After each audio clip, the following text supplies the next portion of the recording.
All right, welcome to the video on logical fallacies. Um, Many of you may be familiar with some of the basic concepts of rhetoric and persuasion, like logos, ethos, and pathos. But rhetoricians also employ logical fallacies.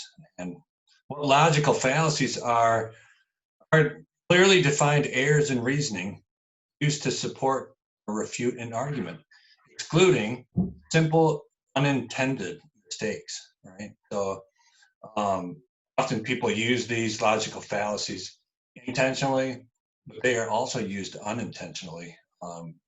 People believe they're making logical claim when actually it's an unlogical. It's unlogical what they're stating, right? And that's basically what a logical fallacy is. It is often a deceptive, misleading, or false notion or belief, also. And so, an example of this is at one point, um, there was a popular fallacy that the world was flat, right? For a long time, people made this logical reasoning that the world was flat, and even it's come back in popularity a little bit again. Right? So, people are making that logical fallacy even in modern times, right? Um, and logical fallacies can be any of the various type of erroneous reasoning, right?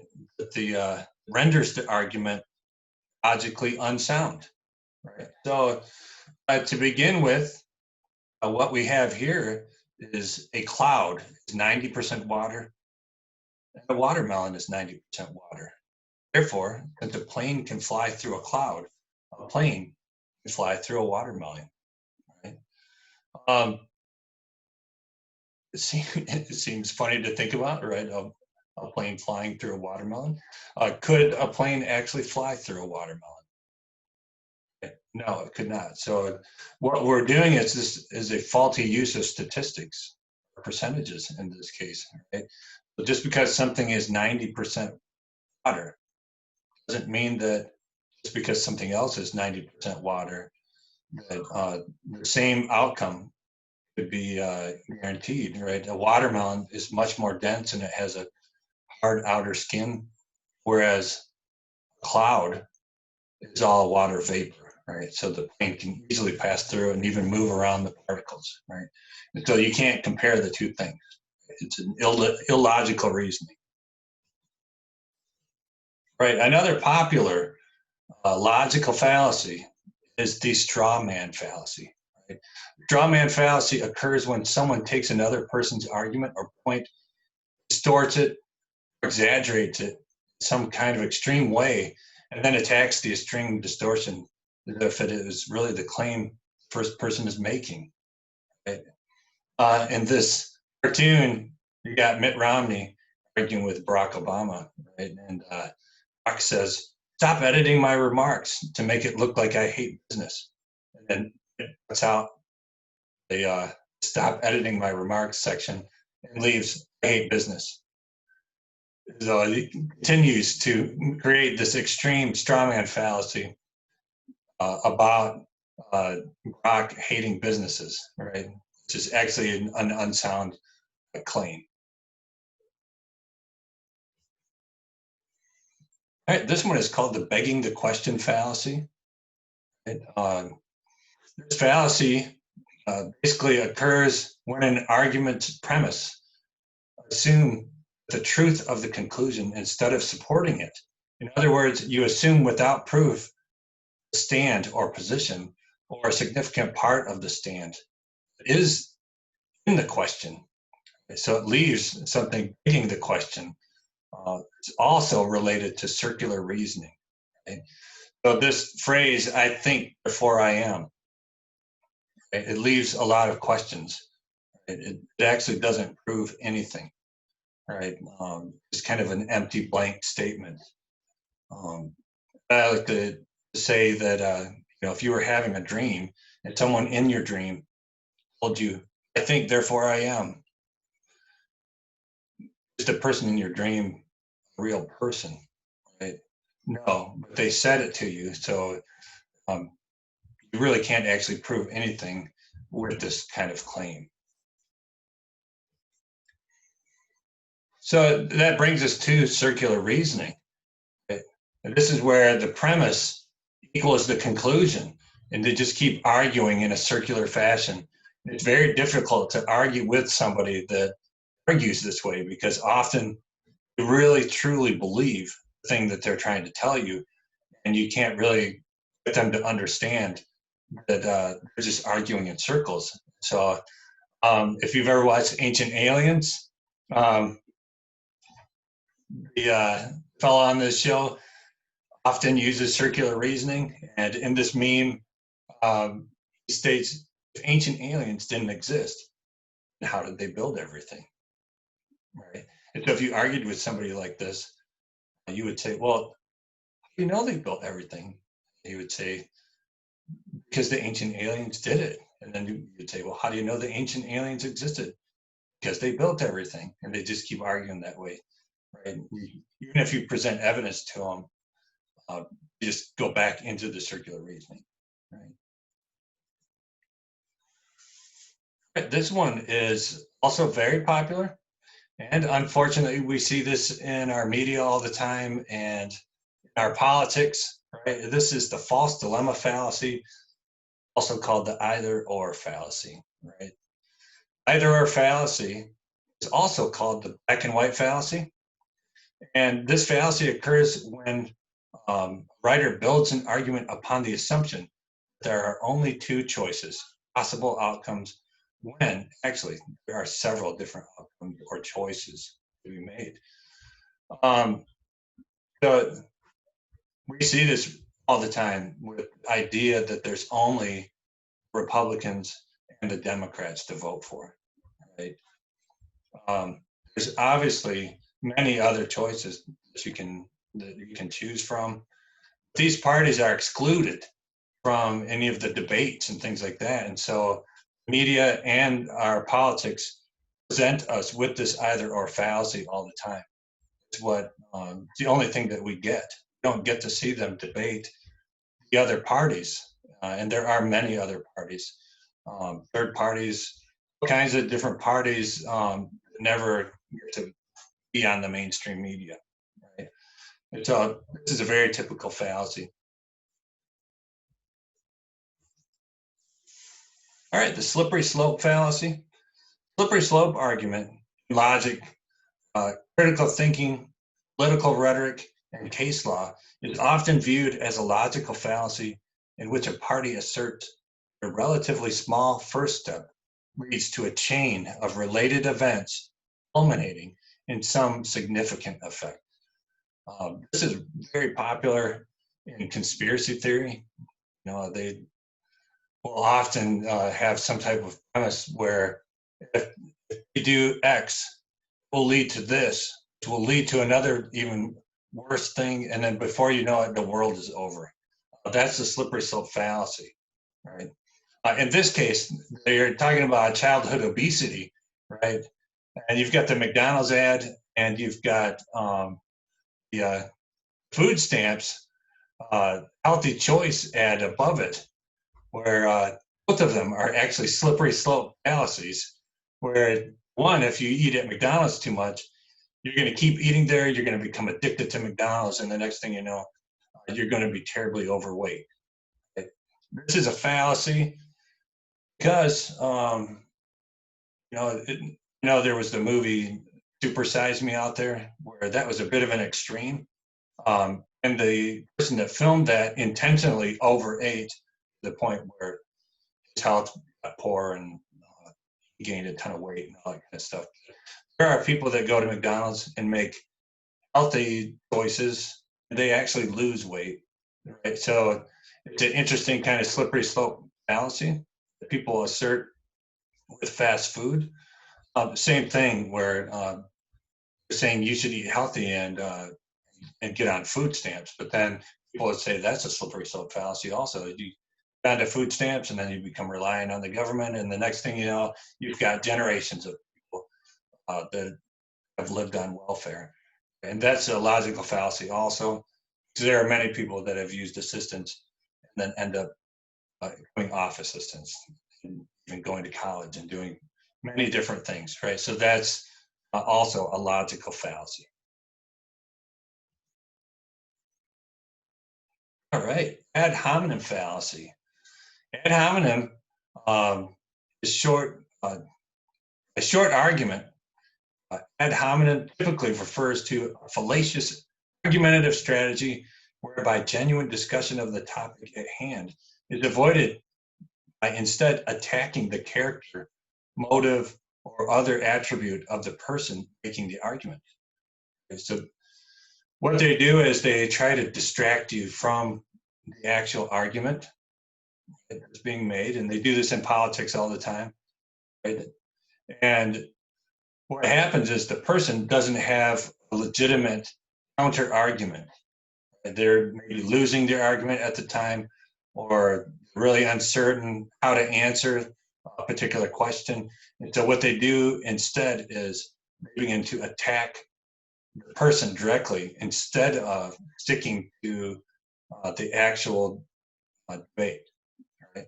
In this example, it says, "We let shrimp like this run our great country."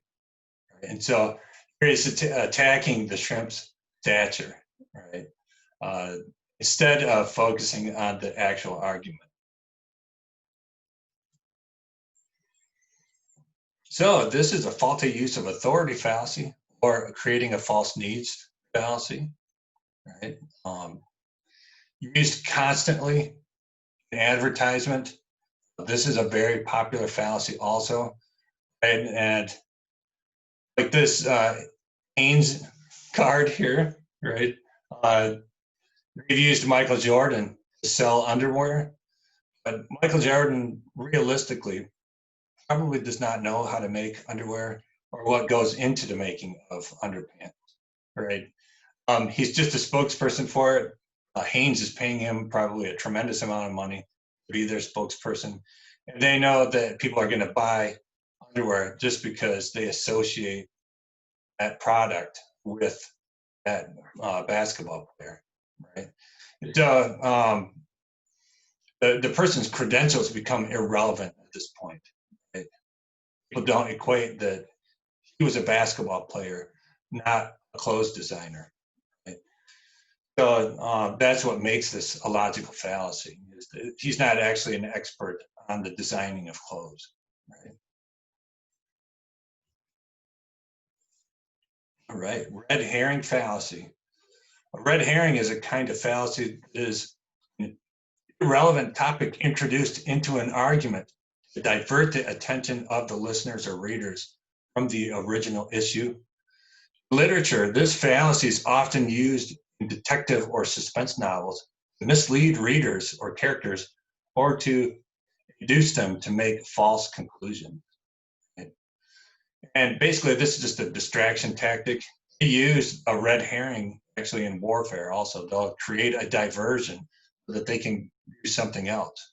And so in this case, this bro tip, if you can't win an argument, correct their grammar instead.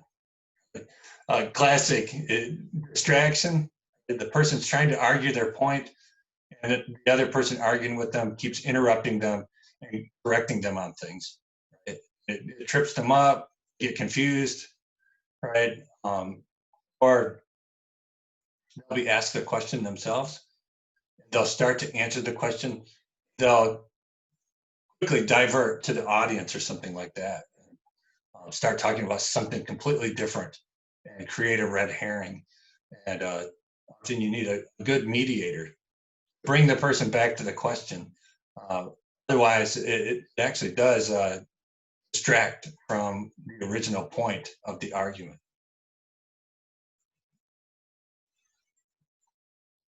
Hasty generalization fallacy.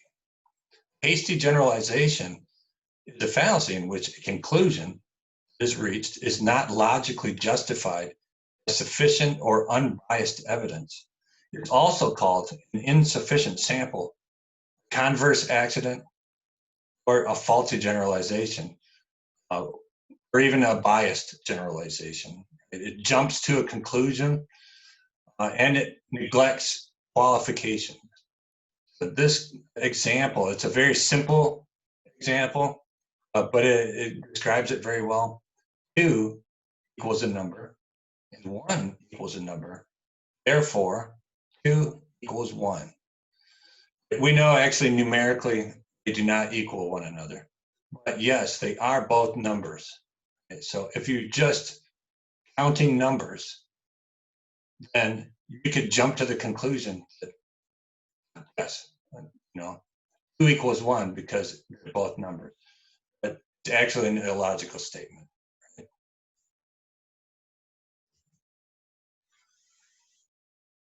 The bandwagon fallacy. This is something that most people have heard before, jumping on the bandwagon. You're just doing what everybody else does. Right? That's bandwagoning. The bandwagon is a fallacy based on the assumption the opinion of the majority is somehow always valid. Right? That is, everyone's doing it, but you should too, right? And in this case, McDonald's ad uses this type of bandwagoning fallacy. They hope that you look up and you see that 99 billion served, and you think, well, 99 billion people have enjoyed McDonald's. It must be good. So I must be needing to go to McDonald's myself. Right? When in reality, this is 99 billion transactions since McDonald's inception, I think in the 1950s. And so it's not even a realistic number. It's just so arbitrary. It's just thrown out there, and it's such a large number that your brain really doesn't try to even fathom the idea of it. You just see it, and it's just like 99 billion. It's hard to even comprehend that. It makes you feel like McDonald's must be fantastic, right? When actually this is a logical fallacy, right?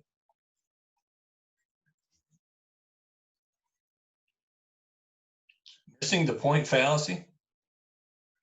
Missing the point, also known as ignoratio elenchi, which is Latin for ignoring refutation or irrelevant conclusion, is the informal fallacy of presenting an argument that may not be logically valid and sound, but whose conclusion fails to address the issue in the question.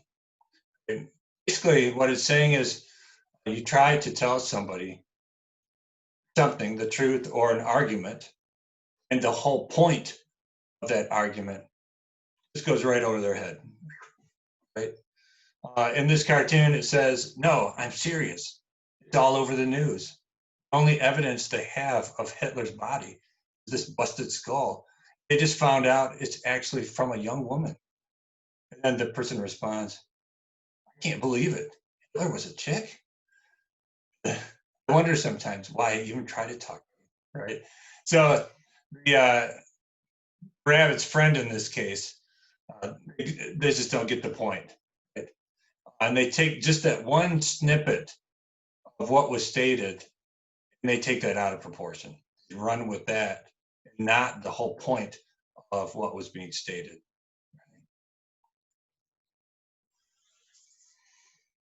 The appeal to pity fallacy or ad misericordiam fallacy, an appeal to pity, also called argumentum ad misericordiam, sob story. Right? This is the classic example of the guilty person being made to feel sorry for them in court, and then actually blaming the victim instead. This is, or often it's the plea for insanity, right? Try to make people feel guilty or sad for the perpetrator. In this case, cartoon says, how can you convict this man of murdering his mother? He's an orphan, right? Well, he's an orphan because he killed his mother, right? So this is a classic twist. It's turning the words on people. Right? It's almost like doublethink, if you know anything about 1984. It's a twisting the idea and turning it around, back on itself almost. The false comparison analogy. Um, false analogy is an argument based on misleading, superficial, or implausible comparisons. It is also known as a faulty analogy, weak analogy, or a wrongful comparison. Right? And what they've done here in the cartoon is the person in the cartoon is saying, for a fair selection, everybody has to take the same exam. Please climb that tree. Right. So if you look at the images in the tree, if you got an elephant, a fish, all kinds of stuff in there. And really, there's maybe one thing can climb the tree, and that's the monkey. And maybe the bird could fly into the tree. Right? That's really not climbing. Right. So it's a faulty comparison. You can see, or faulty analogy. Right. It's I guess the old adage comparing oranges and apples. You really can't do it. And in this case, it would not be a fair selection because none of these things are designed to climb equally.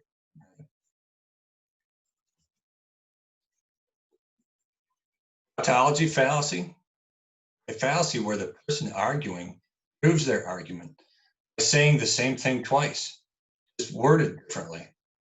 Right? You can find examples of President George Bush doing this all the time. He would often be asked a question, and instead of answering the question, he would just say the same thing slightly different. And he'd just keep repeating his statement. In this Dilbert cartoon, it says, and we know mass creates gravity because dense planets have more gravity. Well, how do we know which planets are more dense? They have more gravity, right? So he's just restating the claim slightly different to prove his claim. That's what makes it illogical reasoning, right? But it's done intentionally. That way, if you just keep repeating yourself enough, the hope is that, whoever you're arguing with will just give up and they just won't argue with you anymore. Right? Composition fallacy. This is not to be confused with English composition. Right? It is not that type of composition. It has to do with what the thing is made of. Right? So the fallacy of composition arises when one infers something is true of the whole from the fact that it is true of some part of the whole. Right? And in this case, the entire car is made of rubber. Right? It's a rubber car.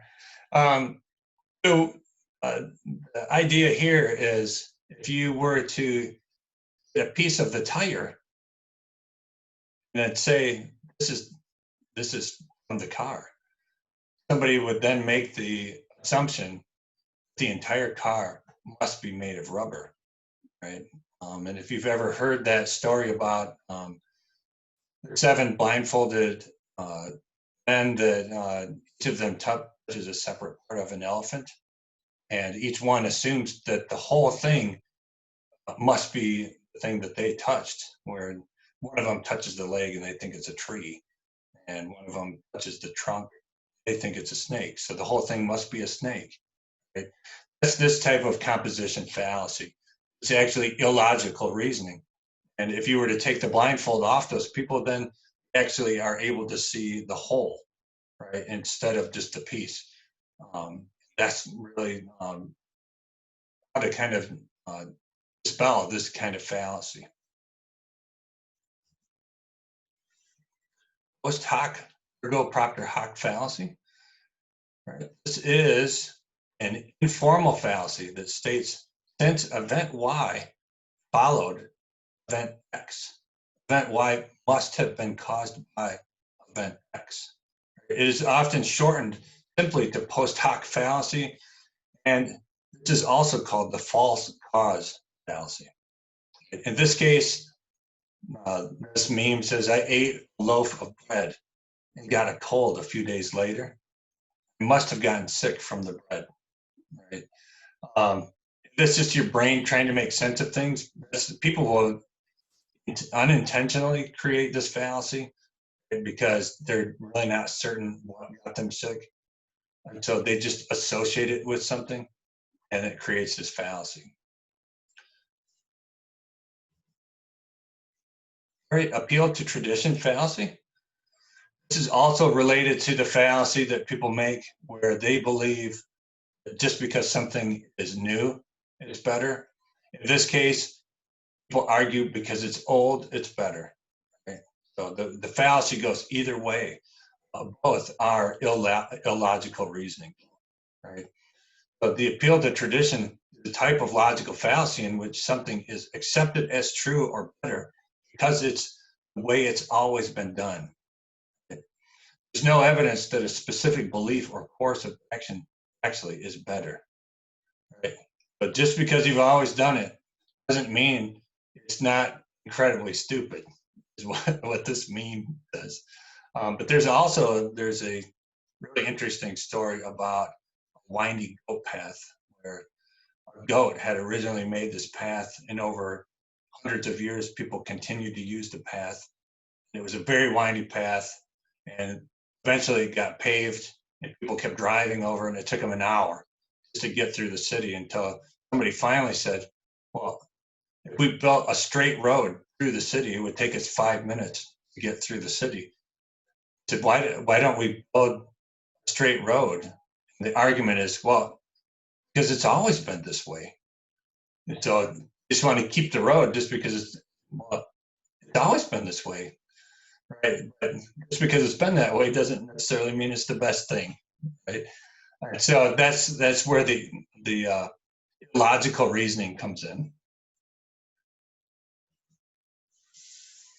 Appeal to ignorance fallacy. An argument from ignorance or appeal to ignorance stands for a lack of evidence to the contrary, and this is a fallacy in formal logic. It says something is true because it has not yet been proved false, or that something is false if it has not yet been proved true. Okay? This is kind of silly, but you got the unicorn saying, you can't prove I'm not real, so I must be real, right?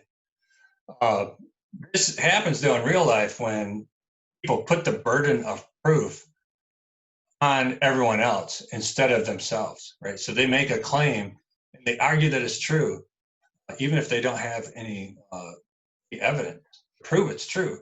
And then they say, well, if you don't believe me, then prove I'm wrong, right? And so now they put the burden of proof on you, right? So that makes it illogical reasoning, right? A logical fallacy. This is probably the most common fallacy in essays and in articles, more often now than it used to be. The media has kind of taken a turn for the worse, so you really don't get the fact checking and things like you used to. A lot of the articles out there now are very slanted, right? And that's what this means, the stacking the deck fallacy. The term stacking the deck is a fallacy in which any evidence that supports an opposing argument is simply rejected, omitted, or ignored, right? You find this more and more and more where you read an article or a student's essay and they have just completely stacked the deck. All of the evidence in the article or essay proves that they're right. They don't have any type of counter argument in their essay or article at all. Right? This is a terrible way to design your essay, right? Because somebody starts arguing against you and you haven't fully done your research, if you've placed yourself in an echo chamber, you don't know what people are going to argue with against you. Right? It leaves you wide open for counter argument. And if people start poking holes in your argument, just like this house of cards, you snap the bottom card and the whole thing falls apart. That's what happens with stacking the deck fallacy essay or article or speech. If you're giving a speech and you've stacked the deck and somebody from the audience starts asking you questions and you don't know the answers to them, and you haven't looked at the counter argument, you don't know how to refute it, right? So your argument just starts falling apart.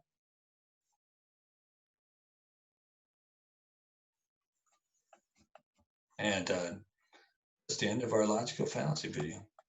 I hope you enjoyed it. I hope you learned some things about logical fallacy, and I hope this has helped you out. Thank you.